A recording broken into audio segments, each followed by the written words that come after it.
And welcome here to Darwin Football Stadium for this Women's Premier League first semi-final, John. It's actually called the second semi-final, but I don't know why the first is on Saturday. The second one's today on Friday. But this is the time of year you love to play football. My name's John Dean. I'm joined by John Tambouris here for this match that's taking place tonight here at Darwin Football Stadium, Larrakia Park, between the second place Casuarina Rowdies and the third place Mindle Aces. And we'll sort of set the scene here. We've gotten through the full 20 rounds of football despite a 12-week interruption due to COVID. So well done to the Northern Territory Government. As you can see, there's a little bit of wind here this afternoon blowing things around. Well done to the Northern Territory Government and Bruce Stalder, his full team here, all the coaches, all the clubs, all the players involved for getting through this uninterrupted.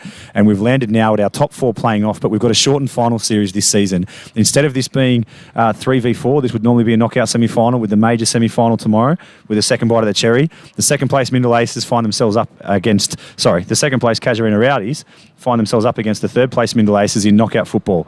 The winner goes on to the grand final next week against the winner of Hellenic and Litchfield that's taking place tomorrow evening, and the loser goes home. It's that simple, John. How do you see it tonight? Again, both teams have been a bit of hit and miss this year. There was a period there where Mindle were looking good, especially at the start of the season, and then they've sort of, as I said, hit and miss. So it could go either way, and we know finals football, JD, it can go either way. And if you don't turn up on a day, doesn't matter if you finish first or you finish fourth. We've seen it time and time again. Team that's going into a finals in form and high in confidence is the team that normally wins it. And speaking of that confidence, both teams probably coming in on a little bit of a different note to what they'd like. So we've got Mindle Aces coming in off the back of a 1-1 draw against the NT Yappers, whereas Casuarina came in on the back of a 4-0 loss to the champions Hellenic last week. But other than that, they did come in winning 3 of their last 5 and 2 of their last 3, other than the loss last week against Hellenic. So both sides neither coming in on the best form. Who would you rather be at this point in time? Well, look, I actually watched the game last week with Hellenic and Casuarina. So, look, they were in the game, in parts of the game, and then obviously we know that Hellenic possesses those three players up front that can create a lot of trouble for you. And it was a matter of time until Hellenic scored, and once they really did score, the gates really opened. So, look, I've been speaking to the Casuarina coach, Ricky, in regards to what they're doing at training. He's telling me that they're in a confident mood. There's a buzz on the training pitch, so hopefully, he's saying, look, we're ready for it. I know Mindle are ready for it. They've been here before. So both teams, finals football, I'm excited to see this one tonight. Yeah, certainly are. I am as well. And for those of you watching outside of Darwin and around the territory or around the country, around the globe even, it's a beautiful day here in Darwin. It's untypical, let's call it, for the build-up. It's still over 30 degrees, but there's a nice breeze coming in that'll be left to right on your screen in the first half over our left shoulder. It's cooling things down and it's going to make fantastic conditions for the players, albeit a little bit blowy. They're going to have to judge those balls, but it's going to make nice conditions. So we'll leave it there for now and join you very shortly for kick-off here in this second semi-final between Casuarina Rowdies and Mindle Aces Football Club here in the Darwin Women's Premier League.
So, as you'll see the players lined up around the centre circle here, the Casuarina Football Club extend their deepest condolences to the Thomas family on the passing of their beloved father and husband, Danny.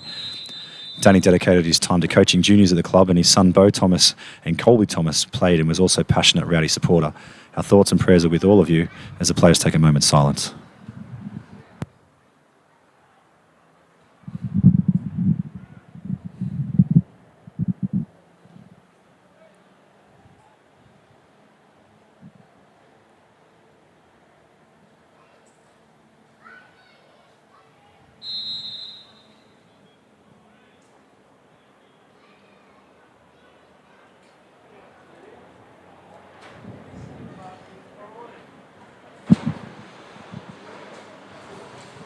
So the players will switch sides as it'll be Mindle Aces, who finished third in the regular season competition in their traditional black and yellow strip running from left to right in the first half. And Casuarina Rowdies in their traditional black and white check running from right to left on your screens. We'll run you through each side shortly, but the key change, John, that we've noticed as we go through the team sheets for the Mindle Aces is that Hannah Garland, traditionally anchoring that midfield for Mindle Aces, is in goals tonight. Regular keeper Michaela Shaw out. I'm not sure of the reasoning behind that, but very good with her hands, Hannah, but she'll certainly be missed in that midfield. Oh, exactly. We know what she brings to the table, especially in that in the middle of the park for Mindle. So, in regards to Michaela Shaw not being under the post tonight, it's a big loss, and obviously, hopefully, they get through tonight and she's back in for the final.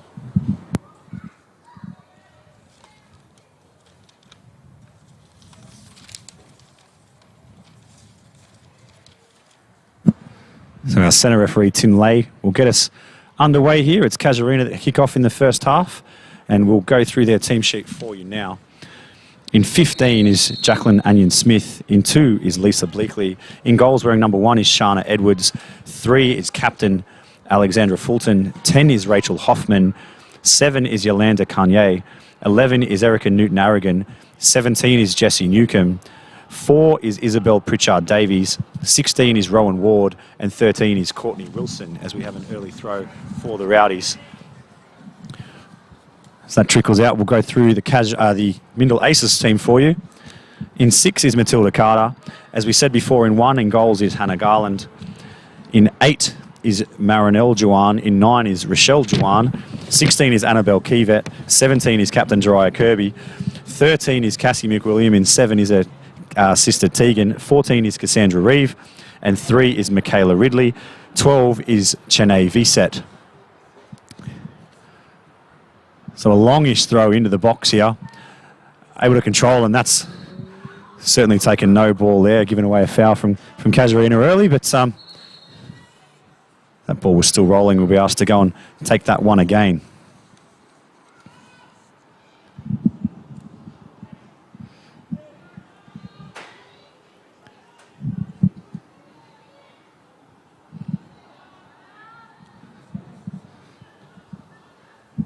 Long kick with the breeze to start. And a somewhat unconvincing header there from Bleakley, and it's allowed Juwan to make a play at it, but cleared in the end there by Newcomb.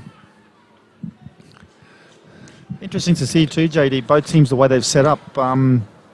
Knowing Dave McWilliams and both Ricky, I'll speak on Dave's team first, Mindle Aces. They normally set up with a 4-3-3. Mm-hmm. They played 4-3-3 pretty much all season, and with Ricky's team, he normally plays a 5-3-2. Good strike there by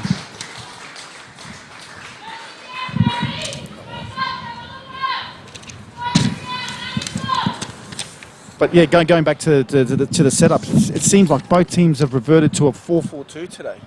So in terms of personnel in, personnel out, we talk about 4-4-2 style and what that creates for opposing teams, but they've both gone 4-4-2 tonight, so it should be interesting. Yes, certainly is. This one will be comfortably cleaned up by Edwards. Yeah, last week out, Casuarina certainly, that was more of a 3-5-2. In 3 with that 6 in front holding midfield, and then the 4 across the top, and 4 across the midfield, sorry, and 2 up top, but definitely 4 at the back. It's one of those ones, I guess, with knockout football. You don't win the game in the first 15 minutes, but you can certainly lose it. And is that the approach both teams are going here with 4 at the back? It looks it. And again, we just sort of... I saw Annabelle Kiewit start central, and now she's starting to drift out wide. So in terms of what they're playing at the moment, it looks like a 4-4-2. So does the Rowdies. But the Rowdies have had a lot of success, especially from Aragon playing as a wing-back, getting up and down that left-hand side. And it also looks... that Fulton on the right-hand side now instead of playing central. So that's another tactical change by Ricky. So, you know what, both coaches are, playing that tactical game and, shifting players out of position, so-called. So interesting to see how they get along tonight. And Fulton that you were talking about there, having some early success against Juwan. Took her down the line, able to drop the shoulder and get past and then come back inside. Unfortunately, the cross didn't quite have the weight on it she would have been looking for, but good early signs from the Rowdies, and it is Fulton that'll put in this right-footed in-swinging corner. It's hung up nicely into an area. Keeper came but couldn't do much with it, and that's a audacious attempt there early, but warning signs from a set piece there. There wasn't really a great deal of authority from anybody in the box from a Mindle perspective.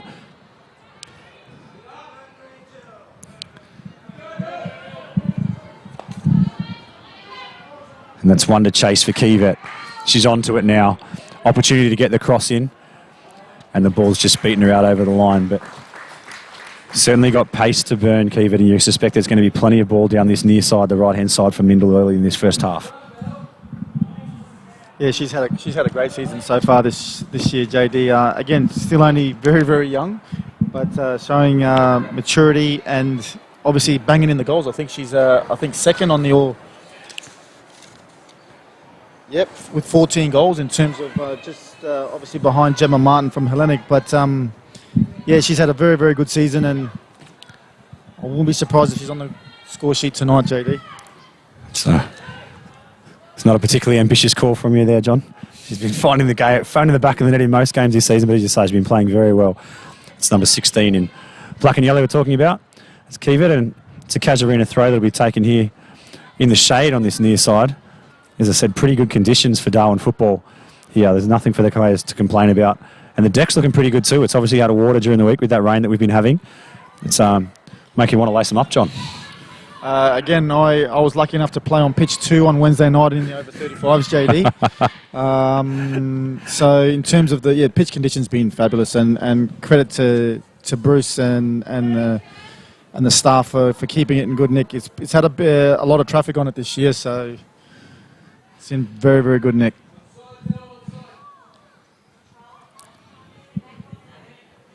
So ball forward.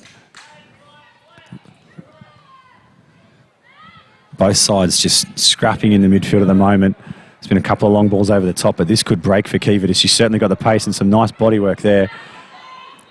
But well cleaned up at the back.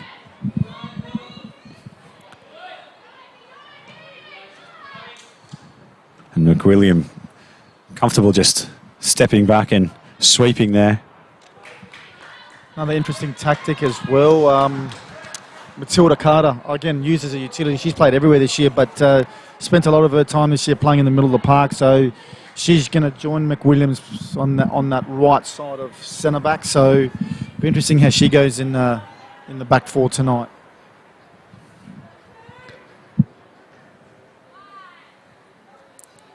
And you suspect Dave McWilliam might have had an inkling that was coming, because the two of them certainly paired each other last weekend out against the Yappers in those two central positions, and it's Ridley now that'll take the throw. Ball up and under, but into a dangerous area. And Juwan's got it to break for her, but Fulton's managed to win it off her in the midfield.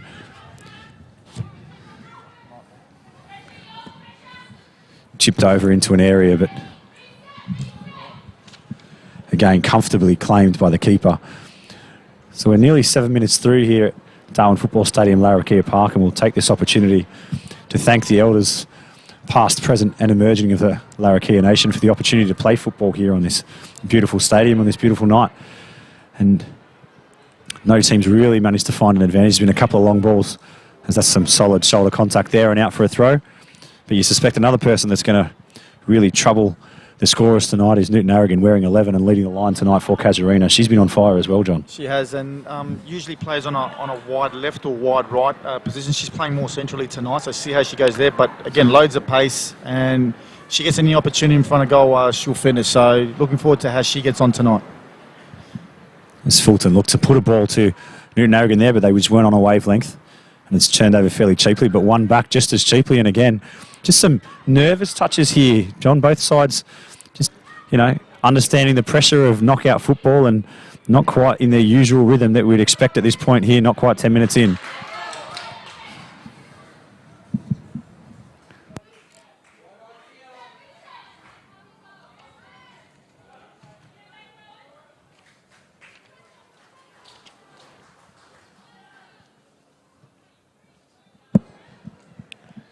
So again, Ridley, longish throw to Kiva. And that's well won. She'll do that all night in the midfield there, Onion Smith. waiting for Fulton to run into space, but she just wasn't able to get there, and that's comfortably picked up there with Matilda Carter, but given away just as cheaply. And Bleakley with the up and under that's cleared by Juwan.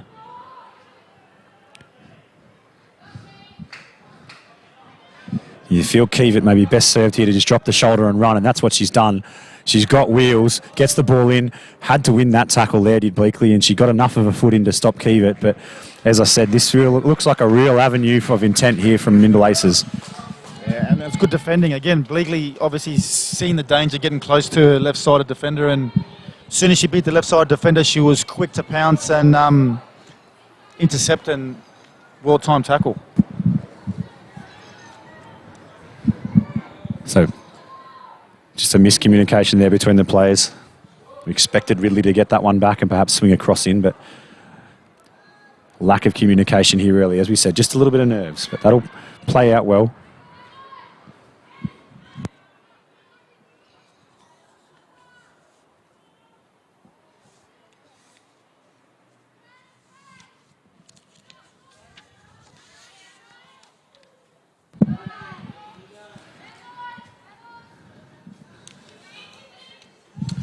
Again, obviously 10 minutes in, JD, still a bit scrappy. In terms of the way that both teams have set up tonight, what are you expecting from, obviously Mindle, they've been here before, the Rowdies have been here before, they've won so many championships.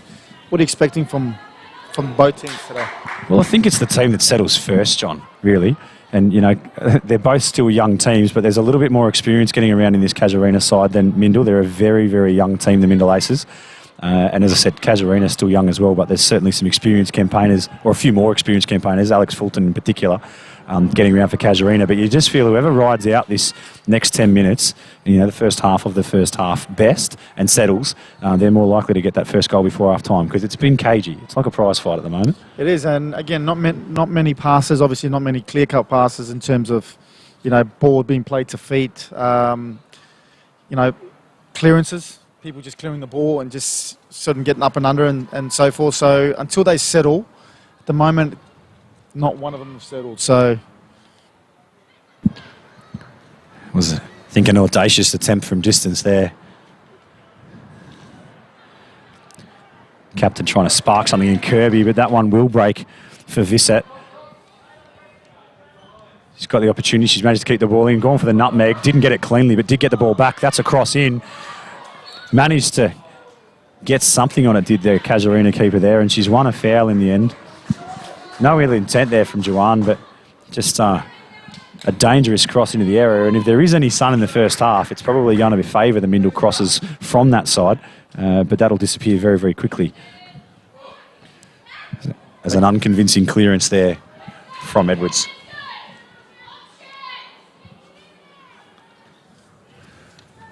And that's got a little bit more distance on it out towards the halfway line. Newton-Arrogans left it for Smith. There's a huge break on here from Wilson. She can stride down this left-hand side. She's got two coming into the middle. Does she drop the shoulder or look for the cross? Unselfish. Gone to the goal scorer. And she's taken one on, but didn't really get much on that, unfortunately, from a Casuarina perspective. And not much more on the follow-up either from Erica Newton-Arrogan. But a signal of intent. That's what you want. That's the first real shot in anger from Casuarina. Exactly, and again, pretty promising build-up as well. Again, Fulton drifting inside, you know, trying to receive that ball centrally and facing forward. And when she gets into good positions like that, she can tend to thread that ball and give a killer pass. So, again, danger signs for Mindle. As Garland plays it short. And it's picked up there by McWilliam, who plays it out to Juwan. Back inside to McWilliam. Look for the 1-2, not quite able to make it. And this one's picked up by Casuarina. And that's Hoffman wearing 10 tonight. They change their jerseys around for fun, which makes it really difficult, John. They don't wear the same number week in, week out. Because Suarez was wearing 10 last week.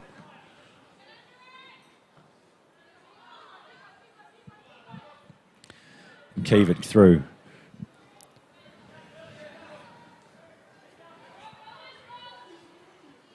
Strong body work there from Bleakley.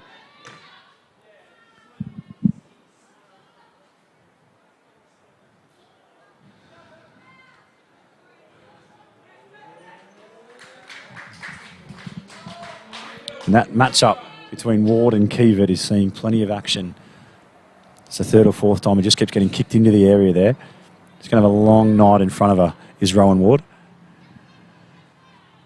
I actually saw Ricky just before, just telling Bleakley just to stay close to her left-sided defender, just in case. We know that Annabelle possesses that pace on that right-hand side. So, and Wilson, this is 30 metres already. She's got an opportunity to keep going the rest of the way as well. She's not going to be kept with, but there's nobody steaming in. Needs to almost just drop the shoulder and go herself to the byline, but really unselfish. As soon as she gets in that 25-yard area, looks to square it up. Unselfish play, and it's picked up now by Anion Smith.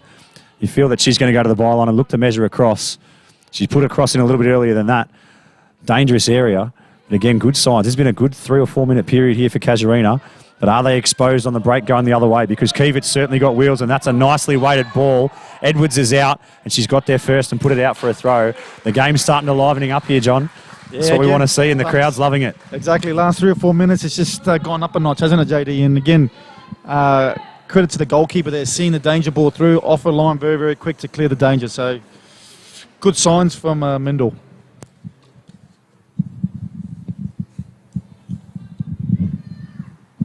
So a long-ish throw, controlled, and it'll go out again.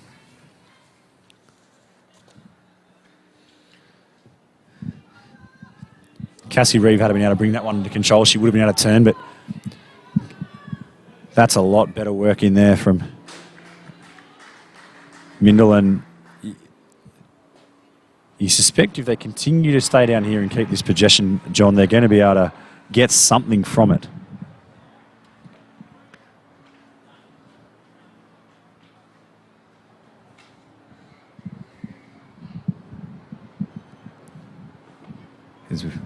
There's a little break in play here. Throw's gone to Kiewit. She's got 3 for company. If she can get the ball back, McWilliams unmarked, but Anion Smith just clears away, but only 5 or 10 metres, and again it'll be a Mindle Aces throw.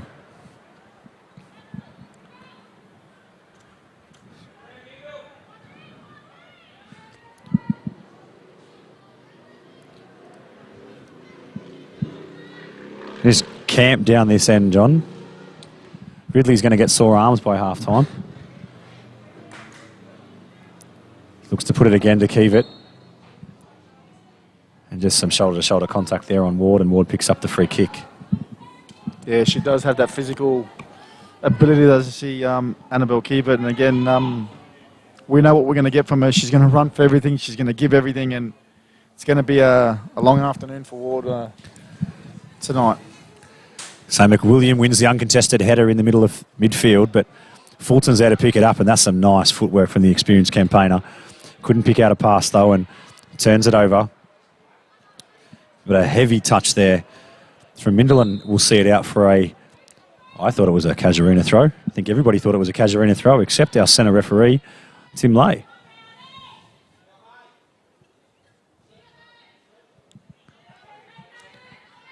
McWilliam.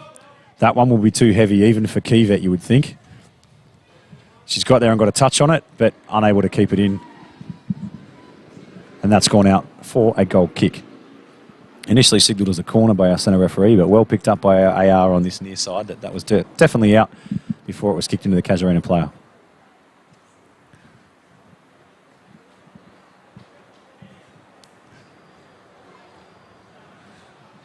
Again, just looking at the way Mindle have approached this game, everything's coming down their right-hand side in terms of attacking sense, JD. And we know Annabelle Kiewit's scored most of their goals, so I won't be surprised if Ricky either changes it a little bit on that left-hand side. But at the moment, they haven't conceded, so... Well, I'd put it to you, is it a risk-reward thing, John? Because they have had a lot of breaks, and we might stay with it here as this chipped over. That'll be cleaned up by Edwards comfortably on the second bounce. Mindle have had a lot of attacks down their right-hand side, this near side here at Darwin Football Stadium, but it's opened them up on the break because they've had Wilson going back the other way for Casuarina on 3 or 4 occasions, and it doesn't appear at this point as if Visick can keep with her. So do you risk leaving Annabelle Kiewit in this channel and having balls come down there when you can turn it back the other way, or is it just too much of a risk for you? Again, I would leave it. I wouldn't say it's a risk. I would leave it the way it's going. Obviously, Annabelle's getting a lot of the ball. She's creating a few opportunities. You can see that she's getting the better of the left back at the moment. So, in terms of what's happened, they haven't obviously scored. She hasn't scored yet. But in terms of she gets the ball. It's dangerous on that right hand side, JD. So, the way the game's panning out at the moment. But again, just looking at Ricky, just before. Ricky's telling Bleakley just to stay close to her left-sided defender as well. Because every time Kiva gets the ball, she's basically got 2 defenders on her. And that was a lovely turn in the middle of the park there by Kanye as you were talking. And she had a steaming Wilson there open if she could have got to the ball, but looked too central initially. And that's a chance that's gone begging from a Casuarina perspective as a solid body contact. And I think it might have knocked the wind out of Bleakley here. And we'll see the trainer come on for the first time in this Women's Premier League second semi-final. Not quite 20 minutes played. As Darwin enters the pitch, and we'll take this opportunity to thank our sponsors. Of course, I mentioned earlier the Northern Territory Government and the fantastic work they've done in getting us to this point here along with Football Northern Territory. Hyundai, long-term sponsors of football in this country. Rebel Sport, Umbro, Northcrest as we look across at the beautiful Northcrest scoreboard, Steel Line and NTF Construction Supplies. This is the first real break in play, and to the point I made earlier about the temperature here, there's only one player of the 22 that's taken the opportunity to go and get a drink here, John, after 20 minutes played, and that's not really a reflection of the pace of the game. I think it's more a reflection of the fantastic conditions that the players have got. Exactly, JD. We've been lucky this year. We've had a great dry season, and again, it's sort of an extended dry season, if you want to call it. Again, build-up hasn't really hit, even though we've seen glimpses of the build-up. But again, perfect conditions. The pitch is in very, very good nick. Again, I want to get the boots on, JD. I'm sure there's plenty of players in the men's semi-final tonight that would want you on their side, mate, if you could lace them up. But this is the time of year you want to play football, and these are the types of conditions you want to play it in. As Bleakley will come from the field, and hopefully it's just a small knock, and she's able to get back on very, very shortly and make it 11v11, but Casuarina will continue as it currently stands here with 11v10.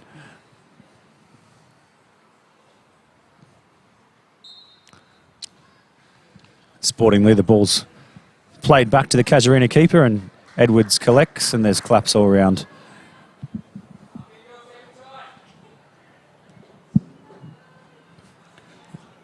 Clearance won't quite make halfway, and it'll be cleaned up there by Mindil as Matilda Carter that you mentioned earlier, John, sweeping up there at the back.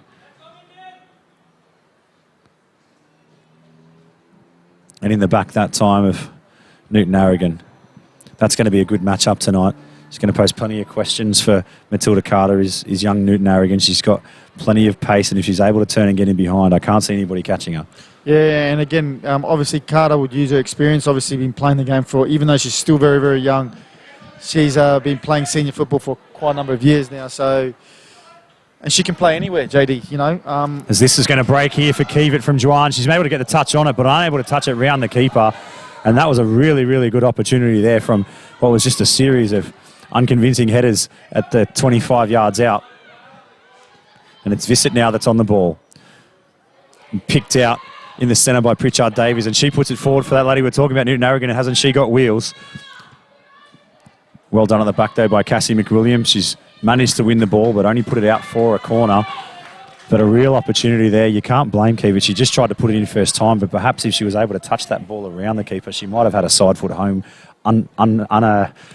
unaccompanied, is the word I'm looking for, John. Exactly, JD. And again, credit to the goalkeeper. She was so quick off her line and stood big and pulled off a fantastic save. So a long-ish throw, manages to get into the area. Cleared out to the centre of midfield, and this is one for McWilliam to chase. Kiewit's there. They're not on a wavelength about who's going to pick it up, but McWilliam's got it now. Tries to get around Ward, but Ward's staying with her. Gets it forward to Kiewit. A heavy first touch there. Back into the centre of midfield, and again, doing her defensive duties. is Pritchard Davies and cleaned at the back by Edwards. Just a little chip forward to Newton Harrigan, but out quickly and smartly is Matilda Carter. She was awake to that, and you feel that they've been doing their homework on how the distribution's coming through to the front of Casuarina, have Mindle aces, because Matilda was all over that. And again, just looking when the Rowdies go forward, JD, the space, I mean, in terms of the space between their forward line and their midfield line is a massive space. So every time that ball goes forward, there's no support coming in from your midfielders or your attacking midfielders. So it's basically a long ball forward, and there's more green, yellow shirts, more yellow black shirts than black and white. And that's again some strong work there from Cassie McWilliam. Loves a hip and shoulder, John.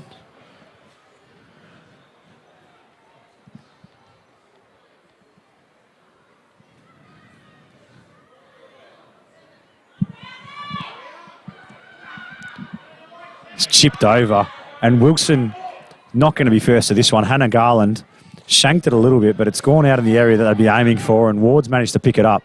Couldn't find Pritchard Davies, and this is going to be difficult because Kievert's going to win this one here, and Bleakley, good strong body work from her and nicely put out, because you felt there as that ball broke that Kievert was probably favourite, so Bleakley did well to recover her ground. McWilliam. Yeah, great defending there by Bleakley. Just obviously shoulder to shoulder there and showed her experience, and obviously got in front of Kievert to intercept. Speaking of experience, Fulton's on the ball now. Tries to play it in a channel for Anion Smith, but there's just so much gap between the lines here. They're strung out already, and you just feel that there's so much isolation between the top two in Kanye and Anion Smith. Newton Harrigan for Casuarina. They just need to either come deeper and get the ball, or the midfield need to go towards them. They're so strung out, John. Exactly, JD. I did mention it before. Just the lines, there's big lines between especially the forward line and the midfield line. And every time that ball goes forward, there's no support for that front line. So it's Juwan unable to complete the pass, and this one has fallen kindly for Wilson. She's after it, but out was Hannah Garland. Good contest both sides, but again, if she just stuck a toe in there, Wilson, you feel like that may have been the first goal for the evening. And Kievert tripped there on Ward more than anything else. Referee seeing if there was an advantage, and he's allowed play on.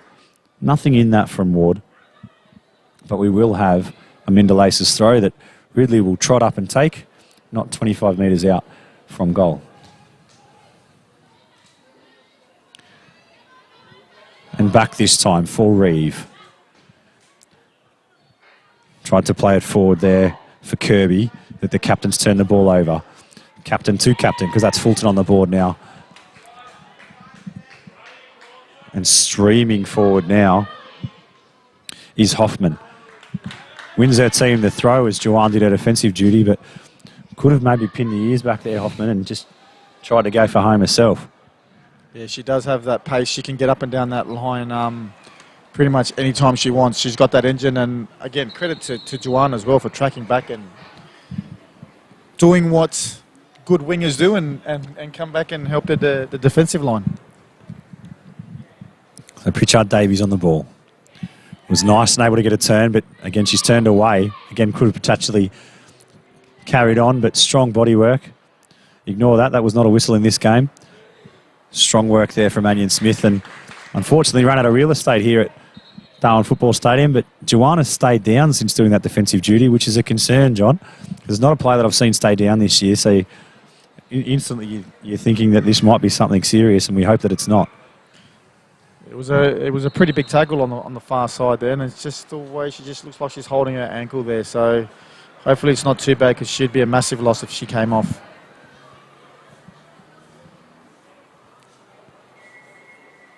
And the way she's being seen to by her teammate, McWilliams, there is almost stretching, which is unusual. You wouldn't think there'd be a cramp at this stage, half an hour in.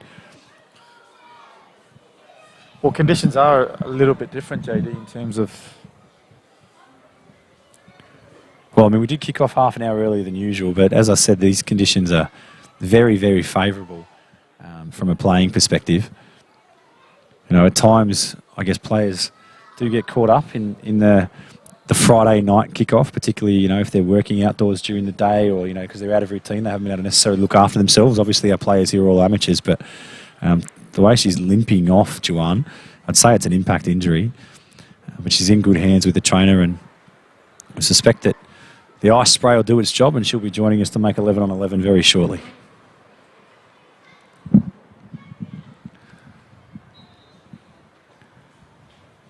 This is a Mindle throw, and it is Tegan McWilliam that receives, but turned over Onion Smith to Davies. Back to Onion Smith. Has the opportunity to open it up wide. Could have gone through Ward, tried to go to Wilson, and well done Wilson, because she was second favourite to get at that ball, but she made it hers. Beats Visett inside and out. Back to Pritchard Davies, and Fulton is screaming forward if they can find a pass here.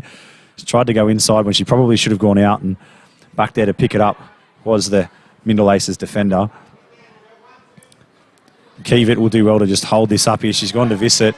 They've played forward. They're forgetting about the fact they're a player short, but they've got an opportunity to break, and Keevitt's still in space and onside if they can get there. Keeping everybody on was Jessie Newcomb. Well done, Ward. Keeps it in and only as far as Visett. Back to Reeve. Turns, try to play McWilliam, but Fulton's there, manages to win it. Plays forward. There to get it again, though, is Fulton. Again, it's gone back cagey again, John, as we've just reached the half-hour mark here. No one really able to find a pass to feet. I'll spit that out. A pass to feet. And just all isolated and turning balls over fairly cheaply, as that's a nice turn there from Tegan McWilliam. And she's managed to win it back off Bleakley. McWilliam again, this time through Newcomb. She's got a chance one-on-one with the keeper. And she's got a lot better than that in her locker. She'll be disappointed with that, McWilliam, because that was a tame effort at the end of a fantastic run. Again, great run from Tegan McWilliam there. But again, the goalkeeper's so quick off her line and makes her so big. And again, great save. So we're crediting Edwards again. That's two real opportunities that Mindle Aces have had in this first half, and both times Edwards been off her line quickly, made herself big, and shut them both down, and that's the reason that we've still got duck eggs for both sides in the scoreline.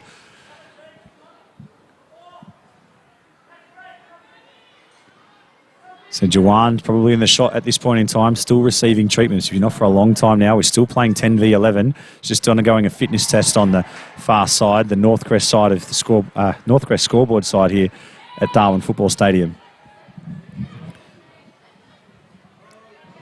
So Onion Smith, fast feet, managed to get around the captain, tries a place shot rather than lacing it, but never really had the conviction there from 20 yards out, and taken on the first bounce by Hannah Garland comfortably on the chest. She looks to release and will go all the way to the halfway line, and that's got Keevitt on the fly. Pritchard Davies with it, turns it out this time for Ward. It's Wilson with it though. Cuts inside, beats Keevitt as well.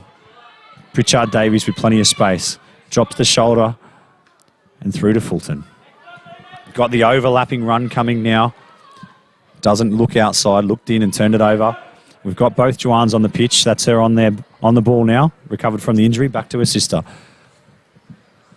And played forward to Reeve. Again, the game's just coming alive in patches, isn't it, JD? It is. It goes slow and quiet for 4 or 5 minutes, and then the pace picks up, and then we get great bursts and great energy from the players. So hopefully we see a bit more of that. That's forward to Joanne again with Fulton for company. They've been together all day. And Kirby. And this is a tasty battle between Kirby and Onion Smith. You feel that this could really dictate who wins this game, which one of those two gets on top in the midfield battle. As Onion Smith tried to get on top of a throw-in that wasn't hers, that'll be a Mindle throw.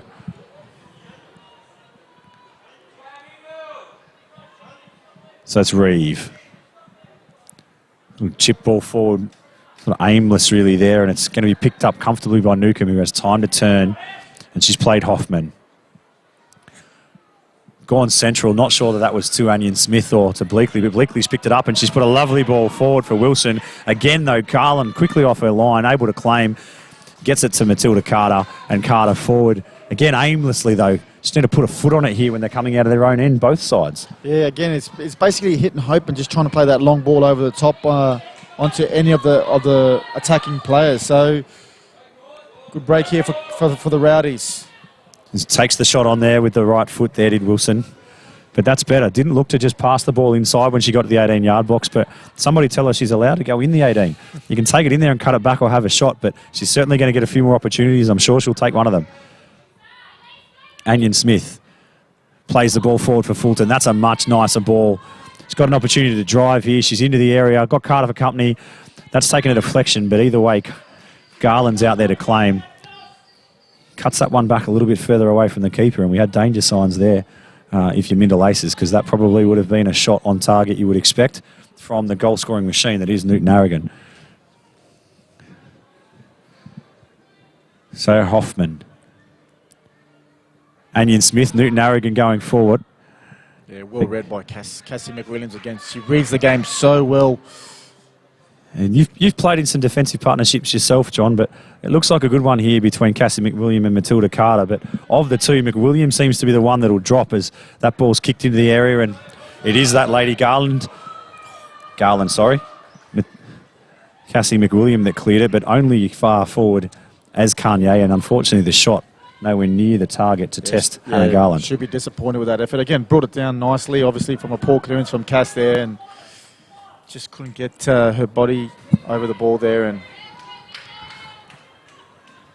so Garland taking her time with this, looking to see if she can find an option, because all of her team are forward and she's clearing them every time on these goal kicks. It's just turning it over cheaply to Casuarina ball, but Bleakley unable to control, and Joanne nearly capitalised, but that's been left. There was no name on it, and Kiewit says, I'll take it. Manages to win the 50-50 to Mindle's advantage. And Reeve forward for Kiewit, but Kiewit was going in when she needed to go out. But just a little bit of lack of communication from the back four here, or back five if you include the number 6 wearing number 4 from Casuarina. And nobody put a name on that. Nobody stood up and said, I'll take that, that's mine.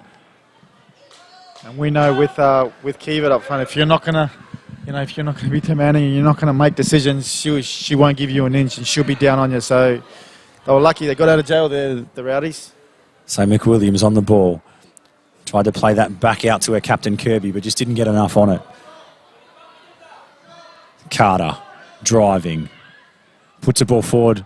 I think she was offside there, McWilliam, and she knew it, but probably not as far as it looked on camera. She was only half a metre, maybe a metre off.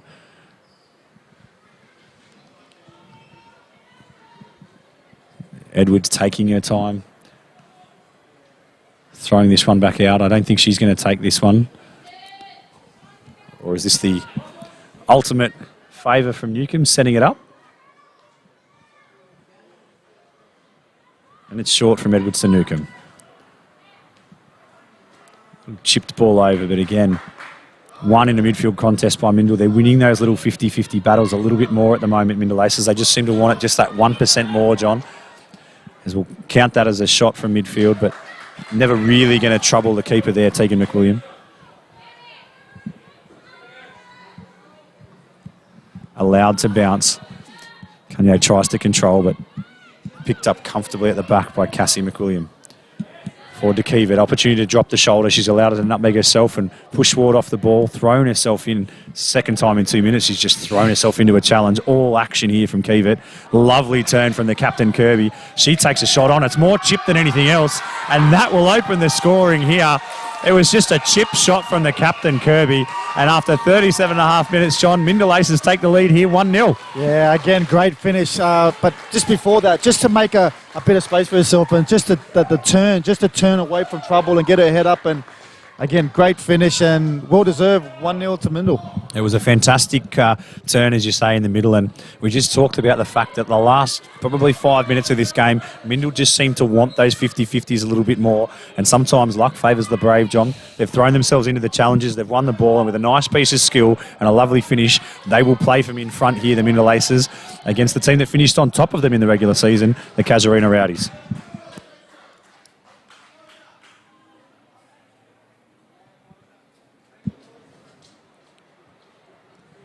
So it's a Casuarina throw. That one never went in. She'll take that one again here, Will Ward.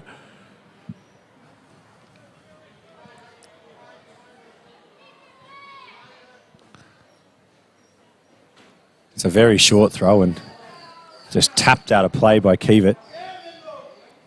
potentially could have controlled that one. As Wilson's on the ball, chips it over for Kanye. Well won there, and that's brilliant work at the back from Ridley. She's won the ball off a much bigger opponent, then put it in the touch off her to win the throw. That's all you can ask for from one of your wide defenders. Kivitz on the ball. Tries to cut inside Bleakley. Again, wasn't pretty, but she managed to get the ball through it the first time of asking you. If there wasn't two of them there, Kivitz would have been away.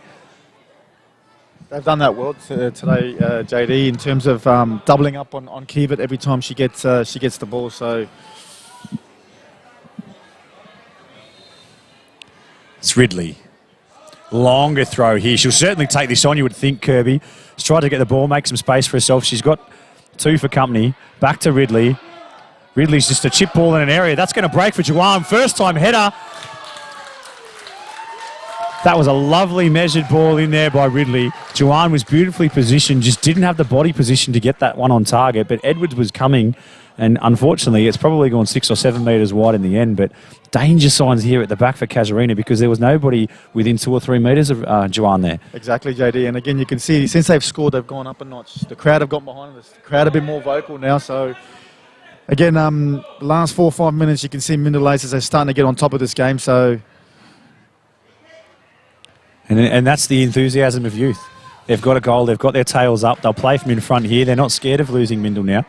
And I'm glad you brought up the 4 or 5 minutes because we've just ticked over 40 minutes into the last 5 minutes of this first half, and we see so many goals in the last 5 minutes of each half here in this Darwin men's and women's Premier Leagues that you just don't think we're going to go in at half-time with a 1-0 scoreline, do you, John? No, I don't. And exactly right, JD. And again, we're looking at both these teams. Both these teams can score. And again, we haven't seen many nil draws throughout the year. I actually witnessed one probably about 4 weeks ago, which was the first in years in terms of nil draw. So we know what the Women's Premier League, it gives us that, as a neutral, it gives us attacking flair more than anything and a lot of goals. And here's an opportunity for Mindle. Unable to get that one on target there, but you could see that the ball went high and Edwards didn't really come early. She didn't come with any real conviction either, and her own player got between her, which meant the ball fell for Juwan, and from a very tight angle, particularly for a right footer, Juwan unable to get that one on target and nobody screaming through, but another dangerous opportunity, as we said here, and that was only 1 minute into the 5 that we're talking about. But Onion Smith's on the ball now, gets it to Pritchard Davies, but she's unable to get it out to their main target in this first half in Wilson. It was picked up there nicely by Mindle. And again, an opportunity here down the Mindle attacking end. And there's been a slight indiscretion in that lead-up play there. I can only assume it was by Tegan McWilliam, but either way, it's a Casuarina ball.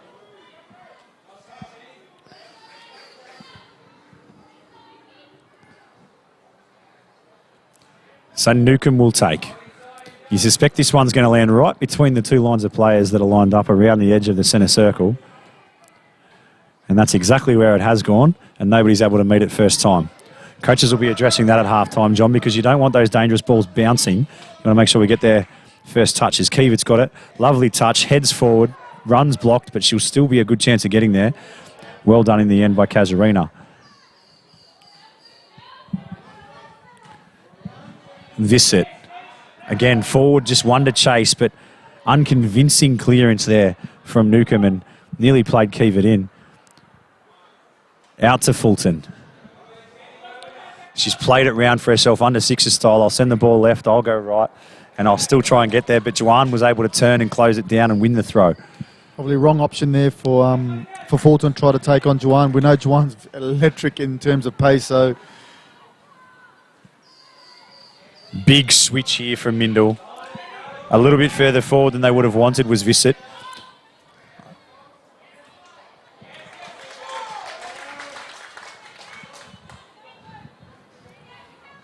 And this is Ridley with the throw to Tegan McWilliam. Able to control, but got Onion Smith for company.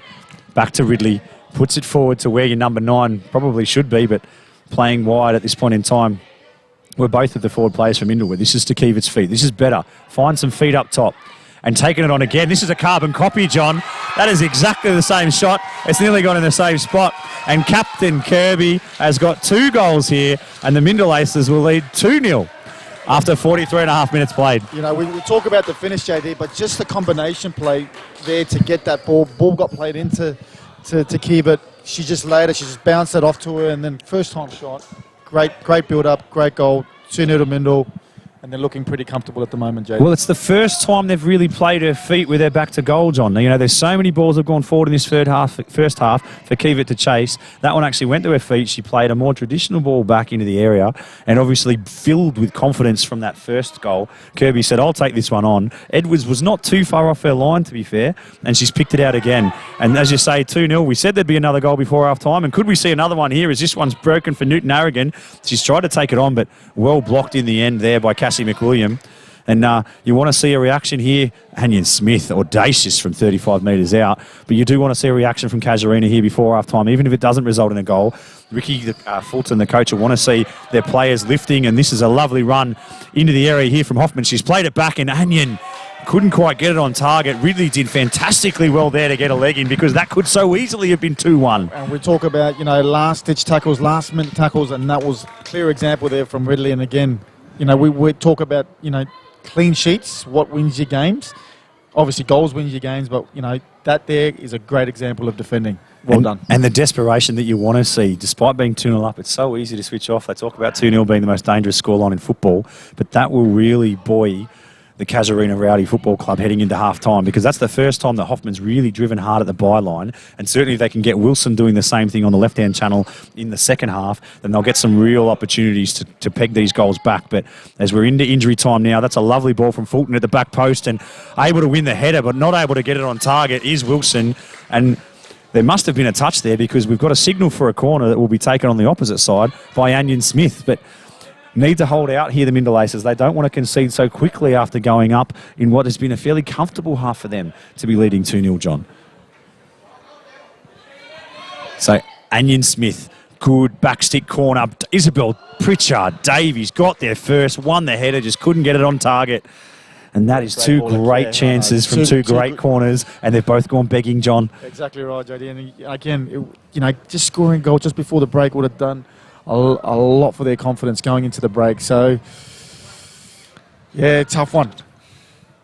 So ball's played into McWilliam in the middle of the midfield, and the captain with 2 goals to her name, unable to control that one, and Anion Smith got it. There's a real urgency around Casuarina here, and we ask, where was that 10 or 15 minutes ago, John?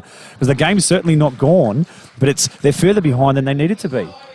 Exactly, JD. Again, we're starting to see a reaction from the Rowdies at the moment, and again, where was it from the start of the game? I mean, we can see they've got the players to do it. We know that. They've got great players that could, you know, on their day, they could win any game. So hopefully, you know, they're and they're ready for it in the second half. So back to Anion Smith. She's not done with the first half. Difficult ball into an area, but Garland, I'll tell you what, if she's not the full-time keeper, but she's very good with her hands, Garland, because she looked very comfortable taking that one at an awkward height on the bounce. Fulton. Ball forward. It was left there for Pritchard Davies. She'll probably still get there first. She has. She's got the ball at her feet, but their backs to goal. Played it back to Kanye. We're into the last minute of injury time now, and again, desperate stuff. And that's what you want, as I said, at 2-0 up, and both sets of players getting clapped from the field here. It's Mindle Aces 2, Casuarina Rowdies 0. Half-time here in this Women's Premier League second semi-final. My name's John Dean. I'm joined by John Tambouris, the Technical Director for Football Northern Territory, who's been giving us his expert commentary here in the first half. Will be joining us again for the halftime show in just a few moments, as we'll leave you now into a holding graphic and join us shortly as we dissect the first half, and John Tambouris will tell us what he thinks will get the job done in the second for a spot in the Women's Premier League Grand Final next Saturday in 45 minutes' time.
And welcome back here to Darwin Football Stadium at Larrakia Park. It is half-time in this Women's Premier League knockout semi-final. And it's the Mindle Aces who finished the regular season in third place, leading 2-0. Two fantastic goals, almost carbon copies in terms of the finish from their inspirational captain, Jariah Kirby, leading 2-0 over the second place from the regular season, Casuarina Rowdies. John, it was a cagey first 15 minutes there as both sides sort of felt it out, which is not unexpected. But what did you see after that?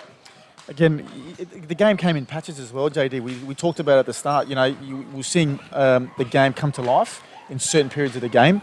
And as the game went on, Mindil came more and more into the game. And once they got that first goal, you can see confidence rose. The crowd got behind them as well. They've got a great supporters base. So in terms of what happened after that, they then got the confidence. They went and got a second one, which let's not take any way away from the finishes. They were two great finishes. And again, they look like they're pretty comfortable at the moment, JD. Yeah, so it was the 37th and the 43rd minute that we saw those two finishes from Kirby. So it took a long time for anybody to find the score sheet. And I guess from a Casuarina perspective, the big thing that will buoy them is after that second goal went in, the last couple of minutes of the half, plus the 2 minutes of additional time that we had, they really rose. I mean, we lamented why that took 43 minutes to happen, but at least they came out and they really showed something. And if you're Ricky Fulton in the Casuarina huddle, what are you saying to keep that going here in this second half? Look, even before the break, they had 2 or 3 really, really good chances. And if one of them goes in, we've got a game on our hands, JD. Mm-hmm. So we always talk about in football, 2-0, it's a dangerous scoreline. You know, going into the break 2-0, yep. Obviously, Mindle will be comfortable going in 2-0. But again, if the Rowdies get one back here early in this second half, we're going to have a game on our hands. And if you're Dave McWilliam with your young Mindle team at half-time with a 2-0 break, what are you saying here? Just again, do what we've been doing, especially the last 15 minutes of the first half. Again, they got 2 good goals. They haven't really been troubled. Again, they've got a new goalkeeper under the sticks tonight, and she's done fantastically, very, very well tonight. So, and that's Hannah Garland, isn't it? So, in terms of the way they're playing, I think Dave will be telling him, look, more the same. He won't change much. I don't think he will change much. But again, I'm looking for a reaction from the Rowdies. So, I'm looking forward to the second half, JD. So an all-action first 15 minutes you'd expect. From that perspective, Casuarina Rowdies are already out from half-time. They've had their team talk. They're standing on halfway waiting for this second half. Mindle's still in the sheds. Hopefully that's not an omen for what we're going to see in the second half, but expect it to be all action in the first 15 minutes, particularly from Casuarina. My name's John Dean. I'm joined here by John Tambouris, who'll be giving us his expert commentary again in the second half. We'll leave you now and go to a holding graphic, and we'll come back in just a moment with the second half of this Women's Premier League second semi-final between Casuarina Rowdies and the Mindle Aces Football Club.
In their traditional black and white black and white check, I should say, running from left to right here in this second half. The temperature's dropped. It's down to 29 degrees here in Darwin, and it's still a fairly decent breeze blowing in left to right from the northwest on your screens that will favour Casuarina here in this second half. And John, no changes from either side that we could see at half-time. They've come out as they were, and it seems to be as you were for a Mindle Aces perspective, with just some balls forward to Annabelle Kievert. Yeah, again, it doesn't look like much has changed in terms of the way they want to play. They're very, very direct, and they'll probably keep doing that because they've got a bit of... they've scored 2 goals from it so far tonight. So you expect more of the same from Mindle. But, again, I'm just curious to see how the Rowdies are going to respond. Obviously, a couple of chances before the break. If they get one here, it will make it very, very interesting. And that's gone forward, and Fulton's caught Reeve late there. The referee's seen it, but he's allowed play to continue. It's picked up by Casuarina in goal, and that's Edwards with a long release out, and that's beaten everybody. It'll beat Hoffman and go out on the full. For those watching at home, I can give you a progress update, halftime on the second game underway tonight between Hellenic Athletic Football Club, and they're leading 3-0 in the men's reserve grade match, and that is first, fourth. That's a different semi-final tonight. That would usually be on the Saturday night, but it's been a scheduling change from Football Northern Territory, but that's a handy scoreline in the men's game, John. Yeah, they look pretty comfortable in terms of, again, I've seen snippets of that game, and again, it looks like they're a guaranteed spot into the final, so they'll be getting ready for that next week, and be interesting to see who they play next week. So it's Juwan on the ball. Didn't have a connection that she would have liked there. Is trying to find her sister, but Hoffman's got the throw. Anion Smith puts that one forward, but always the favourite is Matilda Carter to that one. She's been on her toes all night. 2 for company and plays it out to Juwan.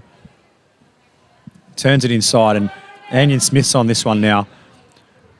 Beats 2 towards the 18, tries to get the pass, or the cross I should say, but throwing herself in the way was Reeve. Again, Cassie Reeve, again, they've done it all night so far in terms of getting their last-ditch tackles, putting their body on the line, and it's finals football, JD, so...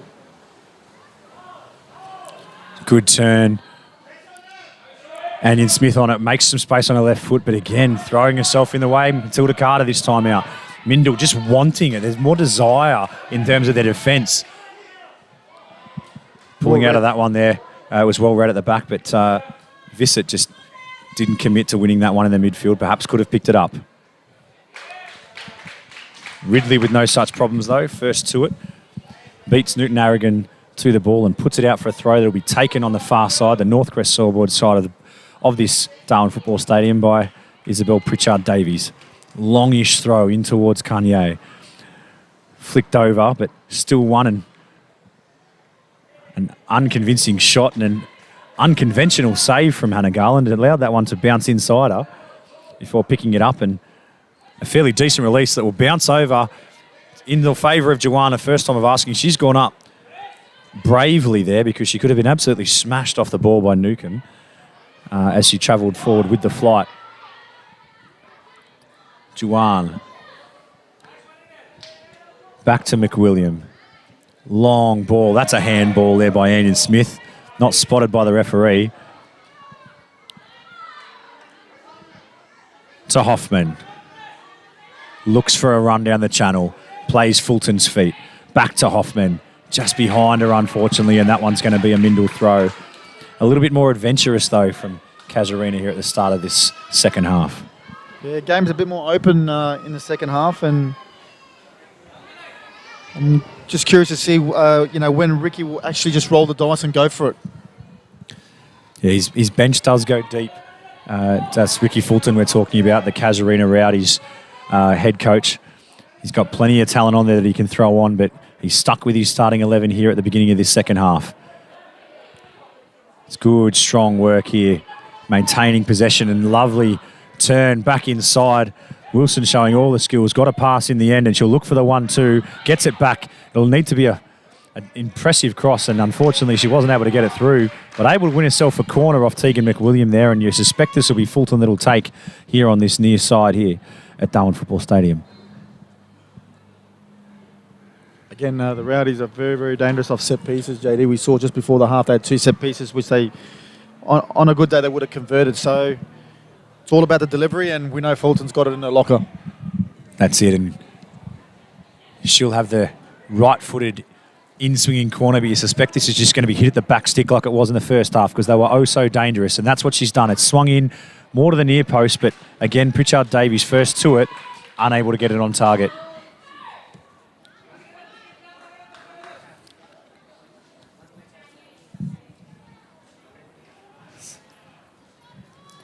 The goal kick again is played short.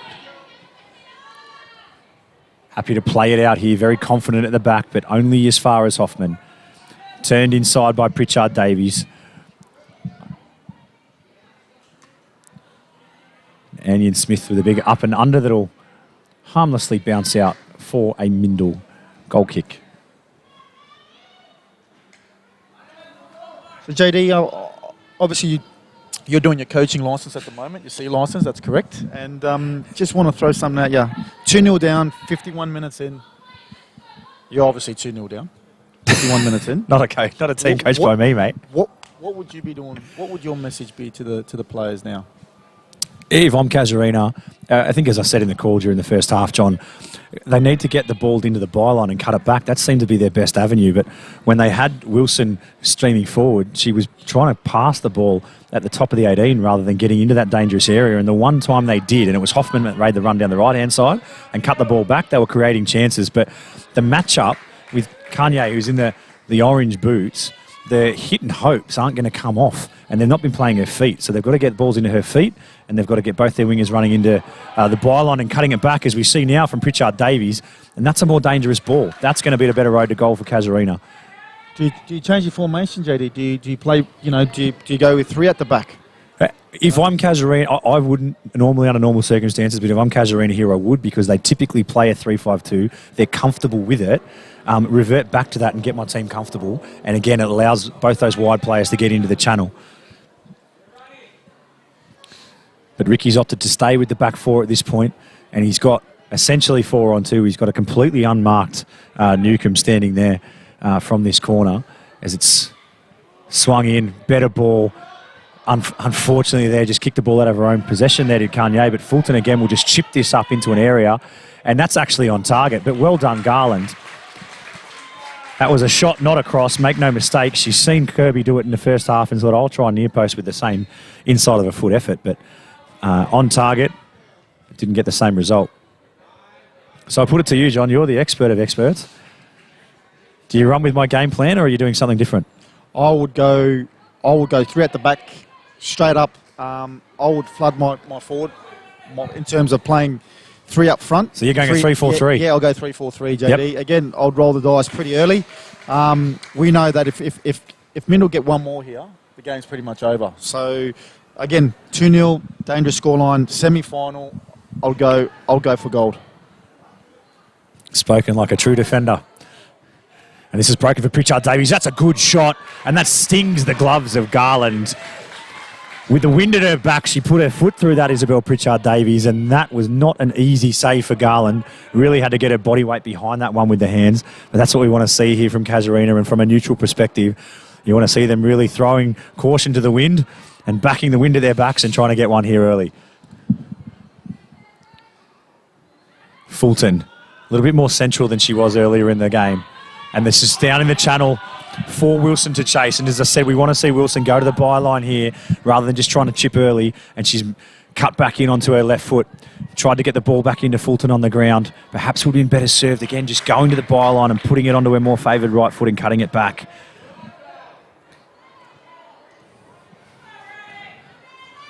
Fulton with the throw. Pritchard Davies with it. Back to Fulton. You could see what she was trying to do there. Just didn't get the body position, Alexandra Fulton, to get the cross in. And unfortunately, just trickles into the side netting. It'll be a goal kick for Garland. Regardless, JD, all momentum, Casuarina second half. And again, they can see a bit of blood here. And again, we get 1 goal in this game. It's going to make it very, very interesting. 1 brings 2, says John Tambouris. And an up and under. And you suspect that this will be Newton Arrigan's ball. She's got Ridley for company, but she's able to turn her and show a clean pair of heels. We've seen her do this before, cutting on her right foot and shoot. Instead, she's gone the unselfish road and tried to get across to her experienced captain in Alex Fulton, but she's so quick with the ball of her feet, so much skill in those feet as well, John, and has got a shot from distance. Young Newton Arrigan, you want to see her take that on. Yeah, she, again, loads of pace, electric when she's in that 1v1 situation. She won't hesitate to take a player on, so it's not like her to cross balls on the edge of the penalty box. So a bit more direct from her would be a little bit better, JD. And it's broken now for Casuarina. Fulton Oh, and that one's been lucky that it's got back to Wilson. It's got a nutmeg through on Juwan, and Wilson again back inside to Fulton. Fulton's got time to measure the cross or measure the shot, cuts back into her right foot, puts a beautiful ball across, and oh my goodness, how didn't that go in? Credit Hannah Garland with the save, because that was definitely goal bound there from Newton Harrigan, and it just trickled around, didn't go in and didn't go out, and there's tackles flying in left and right. All fair, says the referee. Tegan makes sure that Isabel Davies is okay, and we'll see here on the replay as that's a lovely chipped ball in on target, and Garland just happened to be there, made herself a nuisance, and it's just trickled out. Didn't go in, didn't go out for a throw-in, for a corner, and Casuarina maintain on the attack, but that is a massive warning sign to the Mindle Aces that they need to get this ball out of their own area, because Casuarina have been camped down here in the first 10 minutes of this second half. Look, whatever Ricky, and again, credit to Ricky Fulton, again, the coach of the Rowdies, whatever he said to him at half-time, it's worked. It's worked, JD, and again, we're seeing a reaction from his team, and unfortunately, that one's gone out for a goal kick, but yes, certainly. So he's maintained the formation. What would we know? But, you know, whatever the message is, as you say, it's certainly gotten through, because there's a real spirit that's come out here for the Casuarina Rowdies in this second half. And, you know, I'm backing them to probably get the first goal here in this second half, and game on from a neutral perspective at 2-1 in a knockout semi-final.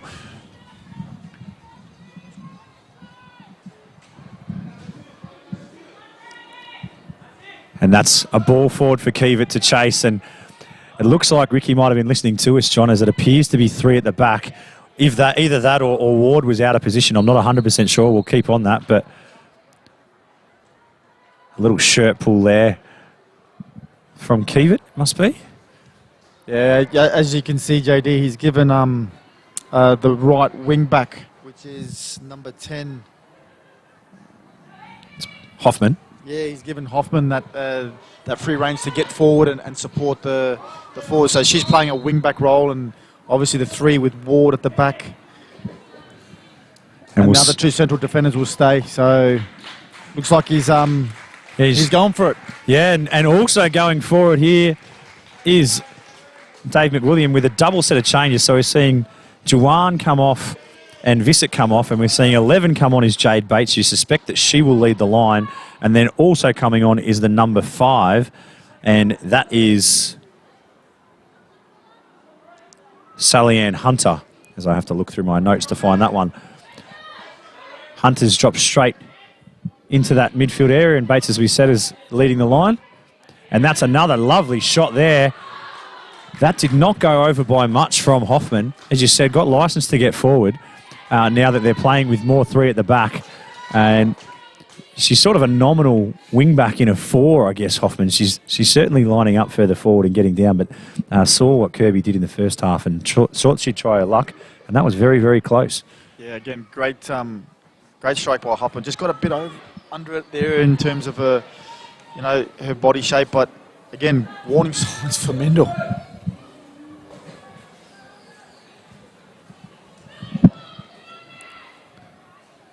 You hear the cries of Rowdy's ball, get on it from the keeper Edwards at the back. And Bleakley's got the ball. She's done that on numerous occasions tonight where she's actually broken the lines. She's actually stepped into midfield and created an overloaded midfield. And she gave she did really, really well. Gave the ball forward to Wilson, created the opportunity, but unable to test the keeper there with that one. But again, I haven't got the shot stats in front of us, but there's been a whole lot more action in front of the Mindle goal, because the Mindle goalkeeper, I should say, the Casuarina goal in this second half. Much better signs. Pritchard Davies on the ball. Bleakley pushing forward. And the issue with that, obviously going 3 at the back and then Bleakley pushing forward, is if she does turn it over, they're going to be very exposed. But as you say, John, there's no second chances here. There's no Mondays if you get the beat. You may as well go for it and go out swinging. Exactly, JD. And it looks like there's more intent from the Rowdies in the second half.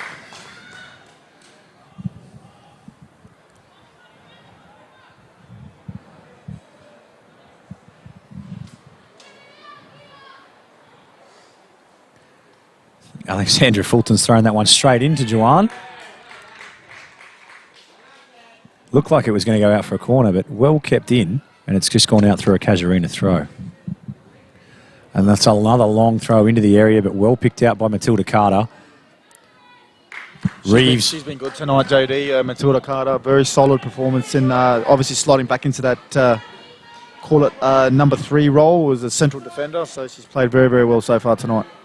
And that was her winning that tackle again, only as far as Tegan McWilliam. But I think it's fair to say both Matilda Carter and Cassie McWilliam have operated fantastically as a pair. You know, you can't be a solo central defender, or maybe you can, but not in this league. You need to operate as a pair, and they've operated fantastically well together tonight. And again, we talk about Cassie McWilliams, you know, what she brings to the table. Obviously, she's the voice. She controls that back line, and having Matilda Carter in there, and Matilda Carter's a ball-playing centre half. She's not going to go long every time. She's going to look to play feet and look to play into midfield. So, again, they've done very, very well tonight, both of them. Casuarina trying to play out there, just couldn't find Fulton's feet, and it's turned over for a throw that'll be taken by Joanne. Tries to play Bates to get her first touch, but Anion Smith's in to cut it out and a ball forward. And this is what I was talking about in the first half, John. You know, they're playing so well together, McWilliam and Carter, that those balls forward for Kanye, where they're not at her feet, she's just no chance tonight. They've got to change that point of attack, and you'd think now with playing 3 at the back, or a nominal 3 at the back, that's going to bring another one forward and a better opportunity to play some balls to feet, to the wider players or into Kanye's feet. This is Anion Smith again. This one's close to 2 feet, but again, stepped in and cut out there by Matilda Carter. She is having a screamer of a game. Yeah, she's been very, very solid in the back tonight, JD. As Jade Bates will win the foot race here. Tried to cut inside when perhaps she should have gone byline, but well done, Newcombe all the same. To Anion Smith. 1-2 with Pritchard Davies, but unable to get it back to her compatriot. Reeves says anywhere will do. We'll play it down your end because we're sick of it being down ours. And this is much better from Mindle. They've played the first 15 minutes of this second half almost exclusively in their own end, and they're now seeing a little bit of goalmouth action down the Casuarina defensive half. Ball forward. Again, Carter there, and who's sweeping? Cassie McWilliam. Newton Arrogans on the ball to Fulton. Had an opportunity to put it forward. This time to Kanye. Unfortunately, she's offside. Stepped up beautifully, did Cassie McWilliam, right before the ball was hit, read the playbook, and caught her man, or woman in this case, I should say, offside. Yeah, again, Fulton there probably took maybe one touch too many there and just delayed that pass, and so the offside there. But again, more positive signs from the Rowdies. Have they got a goal in them, JD? I'm saying yes, John, but you're the expert. I've had one pick tonight. I said there'd be a goal in the 5 minutes before half time, and we had one. I just don't think that this game's going to finish at 2-0, mate. It's been too much action. It's gone up a 10 or 15% here. The first 20 minutes, or near 19 minutes through this second half, has absolutely flown by. So I suspect that that's going to pay a price for the players at the back end of this game, and there's going to be some wear and tear on those legs, and some opportunities going to present itself at both ends of the pitch. You've got a Mindle free kick in a relatively dangerous area. Who's your target here? Is it Kiewit? She's got the height. Jade Bates has popped up with a few goals herself this year. Tegan McWilliams. It's dropped short. Nobody following through. Only 3 forward from Mindle. That's fairly conservative at this point because there was 6 behind the ball from Casuarina plus the keeper. As Reeve puts it back in front of McWilliam, but anywhere will do. Juan. Oh, smashed. Solid contact in the back there by Kanye on Juan, but she gets up sportingly and says nothing in it. Let's just rock and roll. We've got the free kick. I don't need to carry on. Some of the boys playing in the 8 o'clock kickoff could take some notes there.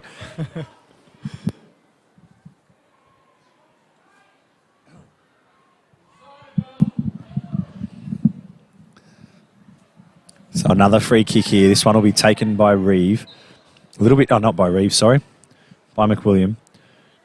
A bit more central, so she plays it short to Juan. Heavy first touch. Picked off there by Wilson. And Hoffman just puts it up the line.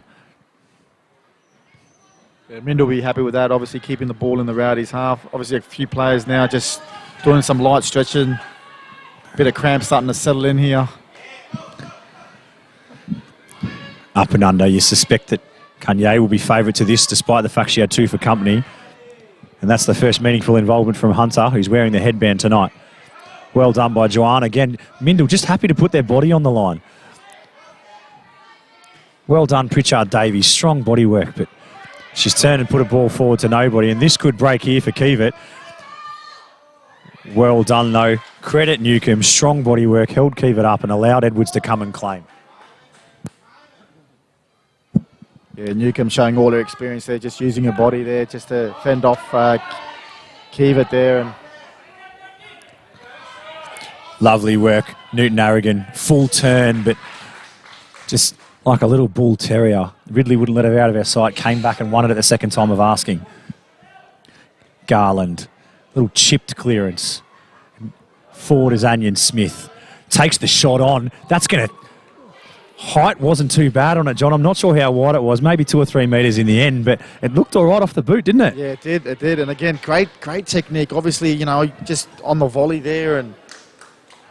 Just got a little bit under it, but you can see there on the replay, just chested it down, shot through the ball, and yeah, good stuff. Newton Arrogant for Mindle is showing it here, but Anion Smith is really saying, come on, get on my shoulders, guys. I want to take you guys back from 2-1, back to 2-1, and then try and get another one as well. So she's probably my pick at the moment, John, the number 15 for Casuarina. If a goal's going to come, I think it's going to come through her. Wins the header now is Anion Smith we've been talking about. To Newton Arrogant. We'll look for it back. She's managed to win it. And almost looked like a Cumberland throw for any rugby league fans out there. But no foul either way, says referee Tim Lay. And it's the number 7 that will come from the pitch. It's the end of the night for Kanye. And number 12 will be joining us, which is Jade Roberts. Normally leads the line, so you suspect this is a straight swap. She'll go up top. John, to number 9. Yeah, she'll definitely go up top. Again, I won't be surprised if, you know, she goes out on the left as well, and Aragon will go central. So, see where she's going to go up. It looks like...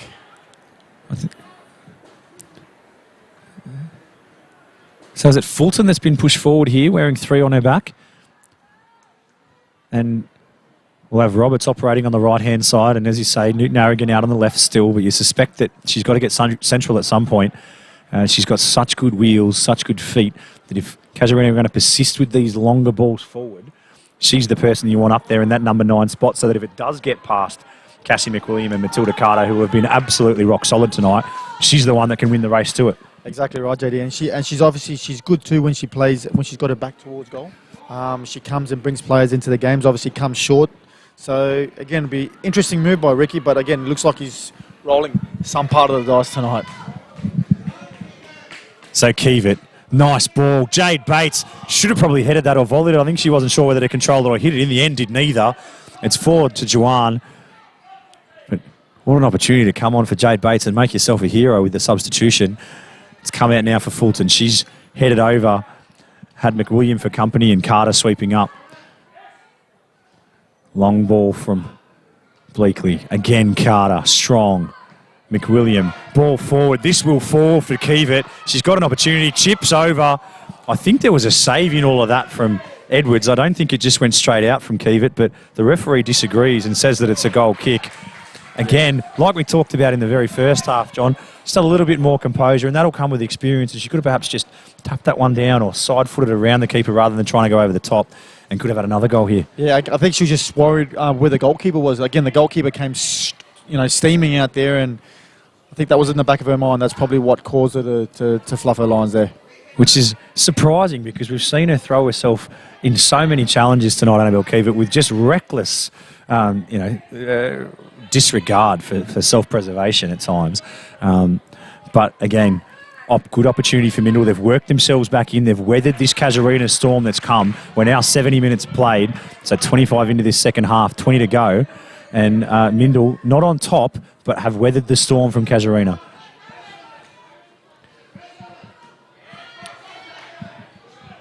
And that's one forward for Bates to chase.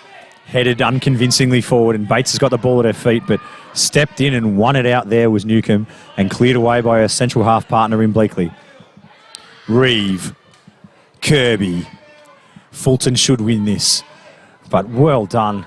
The substitute Hunter got in there and took it off Fulton's foot. Bleakley and Bates in a tussle. One out by Newcomb, only as far as Reeve. It's scrappy in the middle. Hunter with Pritchard Davies. Pritchard Davies has been strong with her body work all night, and she's no different now one forward to chase. Roberts is there. She's quick, but only as quick as Cassie McWilliam, who will be first to it, and she can play it to her sister Tegan if she can get it up the line. She's done so, but it's unable to keep it in, and that's gone out for a Casuarina throw. Yeah, again, a bit more direct from the Rowdies there, JD. But again, Cassie McWilliams, she reads them all day long, those ones there. That one's beaten everyone, but Fulton should be first to it. Newton Harrigan on the ball, though. Makes some space. Great with the ball at her feet. Able to hold up Reeve. Back for Fulton. Fulton tried to take on a shot, but screaming out was Matilda Carter. Read the play there, and she plays it to Tegan McWilliam. Tried to get it back to Carter. Hunter puts it out in the direction of Jade Bates, but gets a round of applause from the Mindle faithful as they're happy that it's not in their defensive third. Hoffman gives it to Anion Smith. Strong. She's going to go straight back into that third. Took that on. I feel that was a shot there, John, from miles out. But as I said, not lacking confidence, and she's got the technique to match. Fulton, ball out, but claimed by Garland. She's looked very assured, Hannah Garland, for a fill-in keeper, John. Yeah, she's looked very, very comfortable tonight, JD. Again, hasn't put a foot wrong tonight, and we always talk about goalkeepers, good goalkeepers, what they do to your back four, gives them confidence. And I always knew, my goalkeeper came out and took, corner kicks or set pieces and screaming goalkeeper and whatever it was, it gave us confidence in front of him. Well done there, and that's from the side, you think, from Tegan McWilliam. She's got a foul there on Pritchard Davies, and may got some incidental contact with the beak on the way through, but they're all good. A shake of hands, and Alexandra Fulton will take the free kick. They breed them tough up here in the territory, John. They do, and again, great sportsmanship. We've seen it all night tonight, JD. I know it's a semi-final, it's a lot to play for, but in terms of the way the players have acted, and it's been great. Ball into an area, but comfortably cleared by Matilda Carter. As far as McWilliam, she plays it square to Kirby, the captain, and she plays down the line. That's gone out for a throw. So the clock's starting to become the enemy here for Casuarina. Mindle content to just win possession and put it out as far up the field as they can. They'll play on the counter when they get the opportunity, but Dave McWilliam at the edge of his technical area just urging his team on to give me a couple more minutes before I start making some more substitutions. And again, Bleakley from distance there, and if all the shots from Casuarina are coming from that 20-25 metres out, then the Mindle Aces will be pretty content to deal with that all night. Yeah, they'll be pretty happy with that. Again, that in terms of testing Hannah Garland, we had a couple of shots come in, but nothing's really tested her tonight, JD. And again, defending from the front there, that's Annabelle Keevat winning that one 5 metres into the attacking half, and it'll be one for Ward to take on the North Crest scoreboard side of Darwin Football Stadium. Tried to play it to Wilson, who's got it at her feet, but unable to keep control there after the back pass to Ward. Newcomb with the header up. Managed to get it to Anion Smith, who turns again. Still has Hunter for company. Back and forth, lovely feet. Very direct, though. They're just cutting the midfield out here. Well done in midfield, and Anion Smith, strong, playing it on the ground, and Hunter not happy with it, but Anion Smith's got the ball, says the referee, and rolled there is Roberts. Juwan, though, made up her ground. Roberts wins it back, though. Roberts plays it to Hoffman. Hoffman with an opportunity to drive, measure across. She goes byline, measures the cross, long, hard. Oh, Newton arrogant. She just got under that, John. Stooped the header because it was a brilliantly flat ball in, as we'll see here on the replay from Hoffman. Goes to the byline, measures it across, and just managed to get under the ball instead of on top at Newton arrogant, and couldn't get anywhere near the goal. Again, great ball in by Hoffman, and again, if you wanted the ball to get to any player, it would have been Aragon. And again, obviously her technique let her down there. But again, the Rowdies knocking on the door, but just can't get that breakthrough. No, they can't. And it's another change here from the Mindle Aces. It's the captain Kirby that's come from the field, and number 15 Claire Chisholm that comes on, and it's a straight swap. Chisholm now keeping company for Pritchard Davies in midfield. But Hoffman, again, opportunity to cross it from a bit deeper here. She's chipped it up into an area, and that's beaten everybody. And Newton Arrogant's there, able to get a touch on it. And Pritchard Davies has scuffed the rebound wide. that's the first time tonight, really, that a ball has beaten the central defensive pairing of Carter and McWilliams. And we see Newton Harrigan, to her credit, pulled out a little bit so she didn't hurt Hannah Garland. As the ball fell, there was 3 rowdies there. Pritchard Davies, the one that wanted it most, but unable to get it clearly, and she scuffed her shot wide.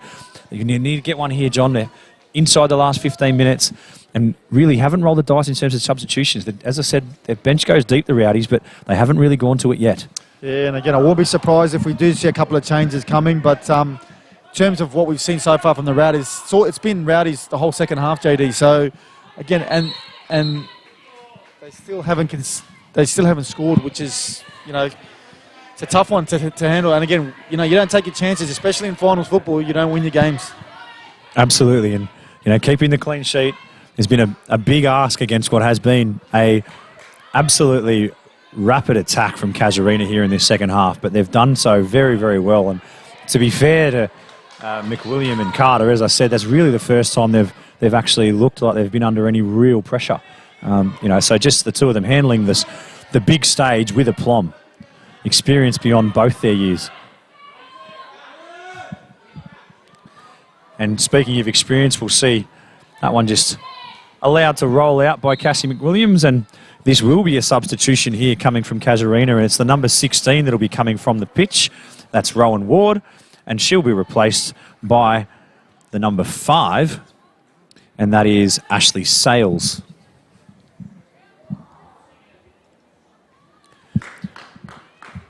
And with the goal kick about to be taken, we'll take the opportunity to thank our sponsors, obviously the Northern Territory Government, for getting us to this point in the season with all 20 rounds played in our Men's and Women's Premier League and heading into semi-finals. So that's a midfield battle here. Umbro, Rebel Sport will stay with the midfield battle and come back in a second, as that's Pritchard Davies again taking it on from distance. 2 bounces into Garland.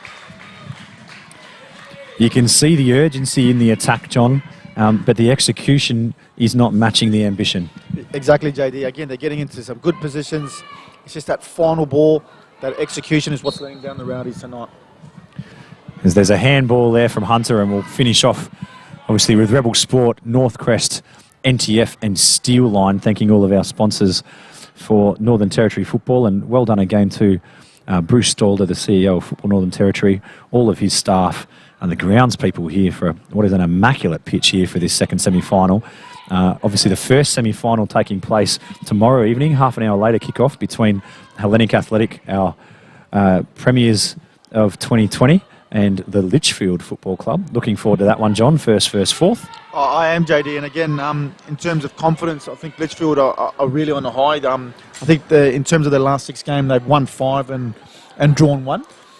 But again, they're playing the best team all year, which has been Hellenic, and the firepower they possess up front. Obviously with Gemma Martin up front as well, and Jasmine Ford. They've looked the goods this year, so it's going to be a cracker of a game tomorrow night. I'm looking forward to that one, John. I'll be here early. Strap me in. I'll have my chips and gravy with me, and we'll enjoy that one. As the midfield battle continues, and try to get the ball to Pritchard Davies there, but unable to, and Newton Harrigan with the high press, and she's created an opportunity. She's gone down after the tackle there. Nothing too much in it. No shouts for penalty, but unfortunately she hasn't been able to win a corner either. She's not got reward for effort there, John, unfortunately. Closed down the central defender and unable to win herself the corner. I think Cassie was pretty lucky there in terms of a few shouts for penalty there, but yeah, you are when you throw yourself in a tackle, especially in your box, you're asking for trouble. So a bit lucky to get away with that one. Yeah, from the John Tambura School of Tackling, that one. As we tick over the 80-minute mark, just over 10 minutes plus injury to go in one of these teams' season, and we suspect at the moment, with the scoreline the way it is, that it's going to be Casuarina that will bow out, and Mindle Aces will book their ticket to the big dance next Saturday night. One at the back by Newcomb, into the midfield, but picked up again by Mindle. Bates comes and claims, turns, able to run, but 2 for company. Bates picks it up again, though. Still unable to keep the ball at her feet. It's difficult when you're come on with so much anticipation and desire as a substitute, and it just gets the better of you. You're unable to control the ball as you'd like. It's a real challenge to come on and make a difference in a game, John, particularly up top. in a game where, let's be fair, in this second half, Mindle haven't really been able to get much ball to their 9. Exactly, JD. And credit to Ricky Fulton and his team, the way they've come out second half. Obviously, they deserve the goal, JD, and hopefully they get one soon. As Kiewit with hands in the back there. She's very strong with her body work, but that was a little bit too strong, even from up here.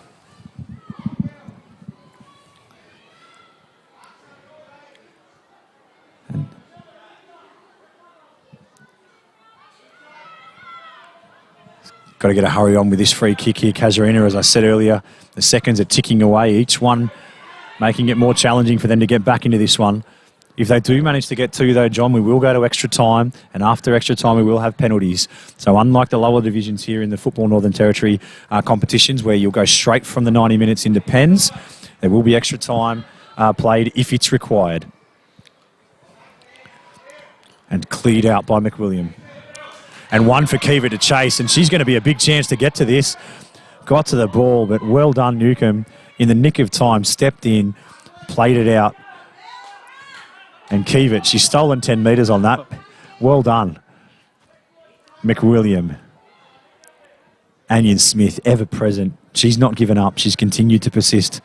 Deserves a goal for her effort in this second half. Exactly, JD. She does deserve it. And again, in terms of the way the Rowdies have come out in the second half, they've deserved a goal. And you don't want to write them off yet, John. There's still a long time to go, 10 minutes roughly by the time we're out on injury time. But I guess if you're sitting down watching this one afterwards from Casuarina, you're going, where was this in the first half? What did we do differently to what we've done all season? Because they've been a very good football team all season, and they have been very good in the second half. Just didn't have it in the first 45. Is it nerves? It could be nerves. Again, obviously, but the thing is, JD, they've been in these positions before. They've been in finals. They know what finals football's all about, which is a surprise to me. So we know what they possess. Obviously, we've seen it in the second half. Is it too little, too late? And that's a dangerous ball. Nobody really gambling on the keeper dropping that there. It's probably a little bit deep from McWilliam, but Edwards claims either way. Bounce will beat everybody at the first time, but McCarter's got there. And this is going to go to Pritchard Davies. She's tipped it around McWilliam, but she looks gassed to me, Isabel Pritchard Davies. She's put so much effort in these first 83.5 minutes, just unable to get the wheels in motion and get that one and track it down. Yeah, and again, you could just see frustration. You know, she's tried so hard. She's worked her backside off tonight and, you know, not getting the reward that she deserves. It's a bit sloppy in the middle, but nothing's come of it.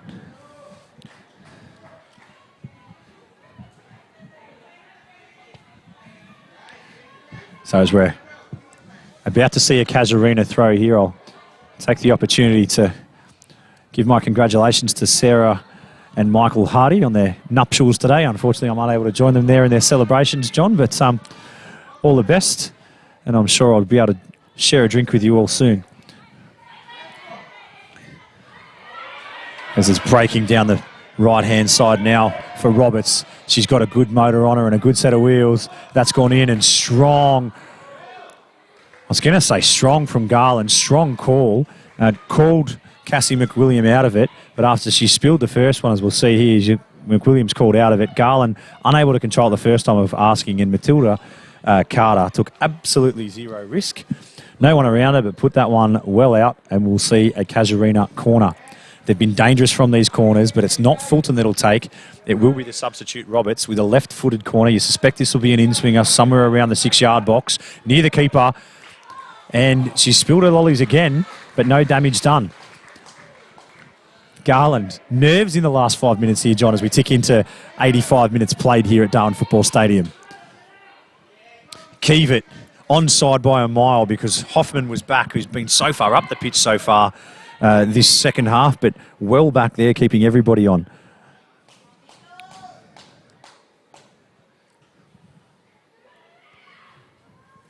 To the substitute. Needs to define some feet and take a bit of time off this clock, do Mindle, rather than those forward balls that are just turning over and to the advantage of Casuarina. Fulton's put it out again. And Mindle will be happy with this. I'll just slow it down, JD, and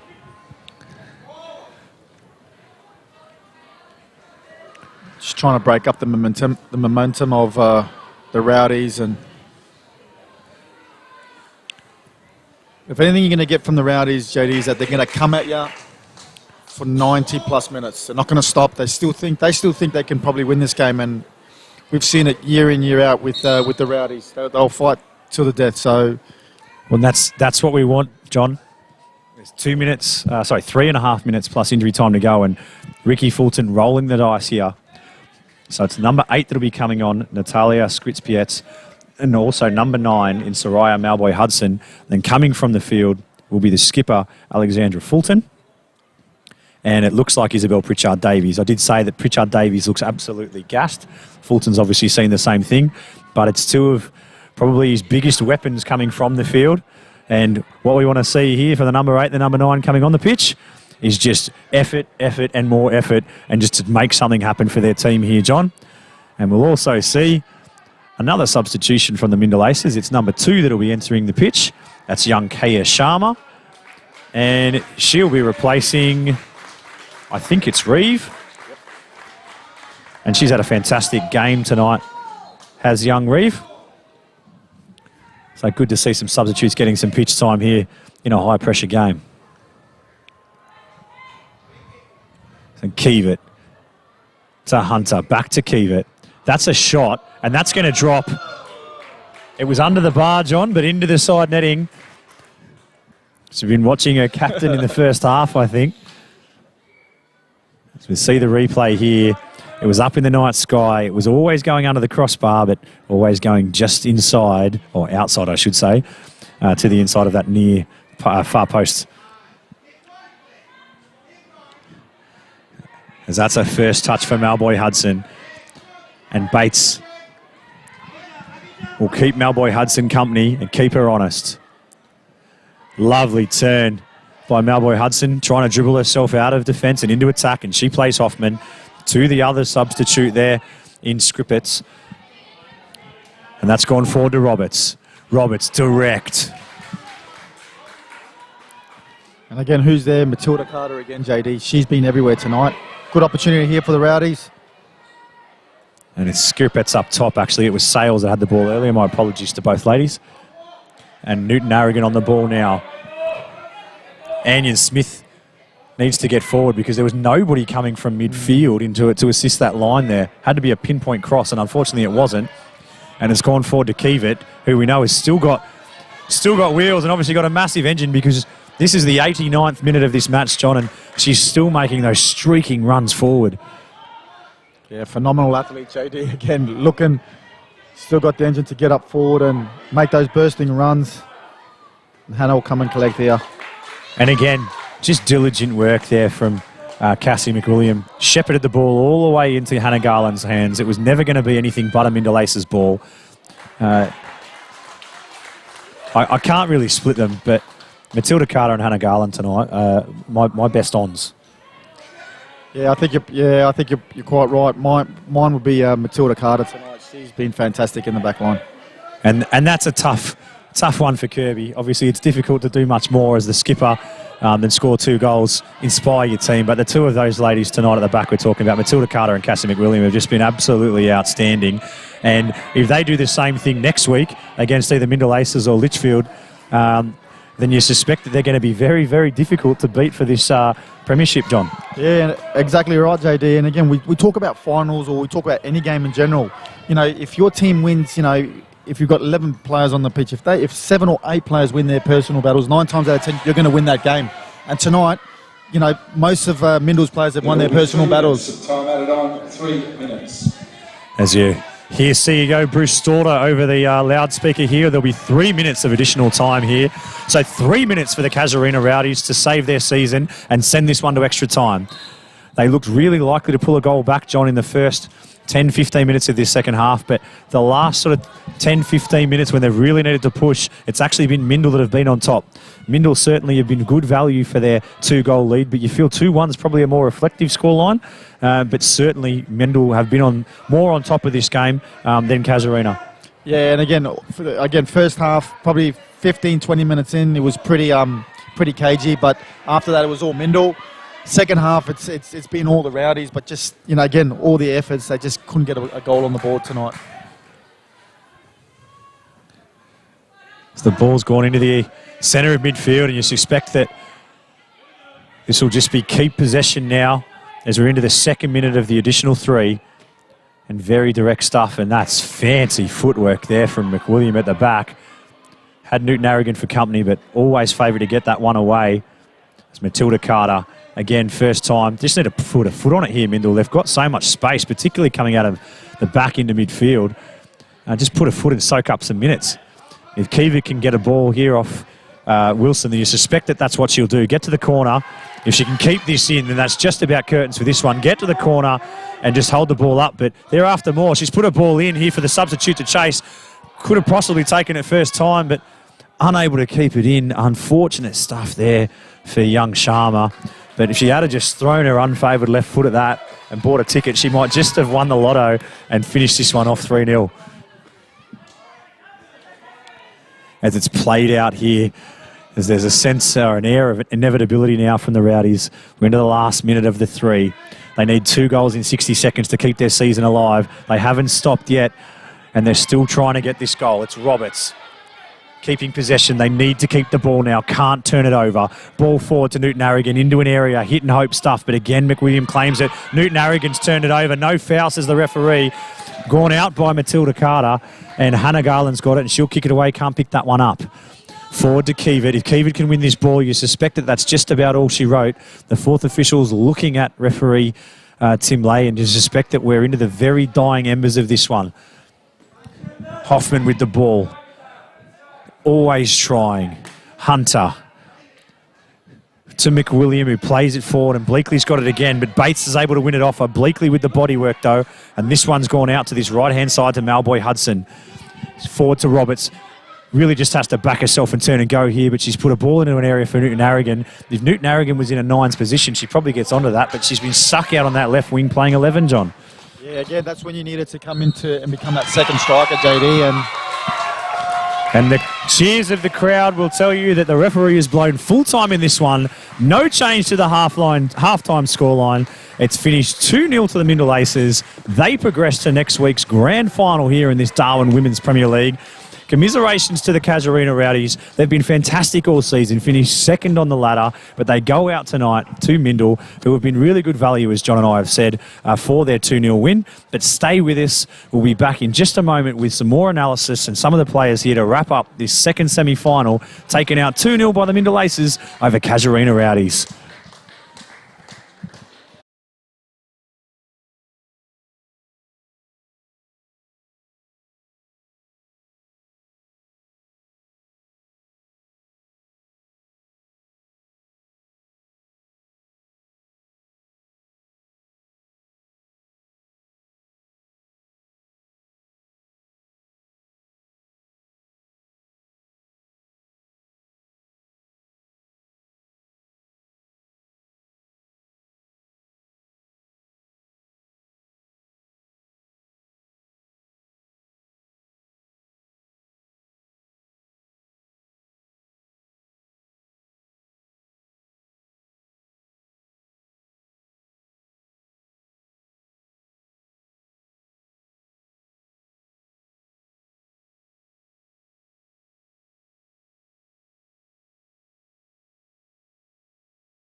And welcome back here to Darwin Football Stadium at Larrakia Park. That was the highlights of this second semi-final here between the Mindle Aces Football Club and the Casuarina Rowdies Football Club that was won 2-0 by Mindle Aces. They've booked their ticket to the big dance. My name's John Dean. I'm joined by John Tambouris and a very successful, very goal-scoring captain, Jariah Kirby. Well done and welcome, mate. Thank you. First of all, 2-0, 2 goals from yourself. Talk to us about how you're feeling right now. Just over the moon, you know. I couldn't ask for anything more from my team and myself. I'm just happy right now. And before I hand over to John for the technical stuff, you just had the opportunity to watch those 2 goals that you scored on replay there. They looked better on film, or do they look better out there when you were doing it? A bit of both. They look good on film, you know, top corner the first one. The second one, just a first touch shot. You know, out there I was just hoping they went in. On the field it looked like they went a bit high because the wind was carrying it. But yeah, I'm just so glad they went in. Awesome. Over to you, John. Jariah, again, congratulations on your win. Obviously, grand final next week. What was, in terms of the lead up, obviously this week, training, what was Dave's message, obviously, at training this week in terms of, you know, what was he saying to you in terms of the squad? What was he saying to you? It's always been the same, you know, just work your heart out, go the best you can, just be there for each other, support each other and do the best you can, you know, leave nothing out on the field. And we saw that, especially, again, the first 10 or 15 minutes was a bit cagey, and then you just came, as the game went on, you just came more and more into it, scored 2 superb goals. So, again, what do you think training's going to be like this week? Obviously, you know, you're going to have confidence going into it. What are you expecting from either Hellenic or Litchfield? So it's going to be a cracker, whichever one it is. So we'll be commentating that one tomorrow. So who are you wanting to play in the final? I would love to play Litchfield. You know, 2 teams that haven't been in the grand final for a while. I think that would be absolutely amazing. But, you know, Hellenic versus Litchfield, I feel like it's going to be such an even game tomorrow, and you just don't know who's going to come out on top. Well, good luck, and I wish you best for the final. I'll be obviously here next week watching that. So good luck for the finals, and wish you all the best. Yeah, all the best. And stepping out now is Kirby, and stepping in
And watching you play out there today, again, you've had that understanding. It's like you've been playing there for years in terms of what you were doing tonight. So, look, I wish you all the best. Obviously, you got a lot of nerves. Obviously, it's going to be a great week at training with the girls. We wish you all the best for next week. And again, could be Litchfield, could be Hellenic, but regardless, it's going to be a cracker of a game. Absolutely. So that was Matilda Carter there, best on ground tonight in the eyes of John Tambouris, our Football Northern Territory Technical Director, on behalf of himself, on behalf of myself, John Dean, everybody behind the scenes, watching through FFNT channels, through YouTube, around the country and around the globe. This has been the first semi-final played, the second semi-final on paper, between the Mindle Aces and Casuarina, with Mindle booking their ticket next week against either Hellenic or Litchfield, who will play tomorrow in the first semi-final. Make sure you tune in for that one, wherever you're watching. Thanks for your company and goodbye for now.